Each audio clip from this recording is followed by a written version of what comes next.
સ્વાગત છે। ઇલોલના હિન્દુ મુસ્લિમ આગેવાનો દ્વારા મેલડી ધામ ખાતે પ્રાગટ્ય દિવસ અને મહાશિવરાત્રીના પર્વની ઉજવણી કરાઈ। મેલડી ધામમાં પ્રાગટ્ય દિવસ અને મહાશિવરાત્રીના પર્વ નિમિત્તે ઇલોલ હિન્દુ મુસ્લિમ આગેવાનોએ એકઠા થઈ આ પર્વની ભવ્ય રીતે ઉજવણી કરી અને મેલડી ધામ જ્યાં બનાવવામાં આવ્યું છે ત્યાં ઇલોલ ગામના મુસ્લિમ આગેવાનો દ્વારા ગામમાં રઝળતી ગાયો માટે ખુલ્લા મેદાનમાં તારની વાડ કરી ત્યાં પાણીનો બોર એક દાતા દ્વારા આપવામાં આવ્યો અને રઝળતી ગાયો માટે હવાડો બનાવીને ઘાસચારો લાવી ગૌમાતાની સેવા કરવા માટે તત્પર એવા ગામ લોકોએ મેલડી ધામના પૂજારી યુવરાજસિંહ અને આજુબાજુના ગામ લોકોની સાથે મળીને આ સેવાકીય કાર્ય કર્યું અને ખૂબ મોટા પ્રમાણમાં ગૌશાળા બનાવવા માટે પ્રયત્ન કરી રહ્યા છે।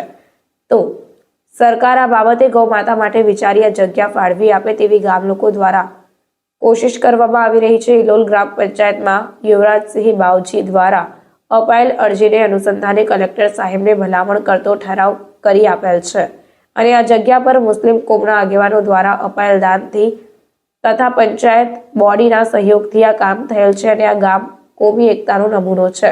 2002ના કોમવાદના દોરમાં પણ આ ગામના લોકો એકતાથી રહ્યા હતા અને હંમેશા કોમી એકતા અને ભાઈચારાથી જ રહેશે અને આ પ્રસંગે ગામના મુસ્લિમ આગેવાનોને બોલાવીને કાનડા કનાઈ અસાદન મહેરપુરાના હિન્દુ સમાજના આગેવાનોએ હાજર રહી થયેલ કામ બદલ આભાર વ્યક્ત કરી ફુલહાર પહેરાવીને સ્વાગત કર્યું હતું।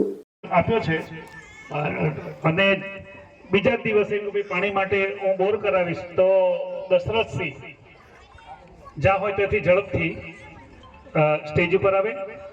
બાવજીને વિનંતી કે દશરથસિંહનો ફુલહારથી સ્વાગત કરો અને સાહેબ એમનો ભાવ હતો માતાજીની કૃપા થઈ અને સરસ રીતે આપણને સારું એવું પાણી પ્રાપ્ત થયું, જળ પ્રાપ્ત। આ માતાજીની દયા હોય ત્યારે આ વસ્તુ શક્ય બનતી હોય છે।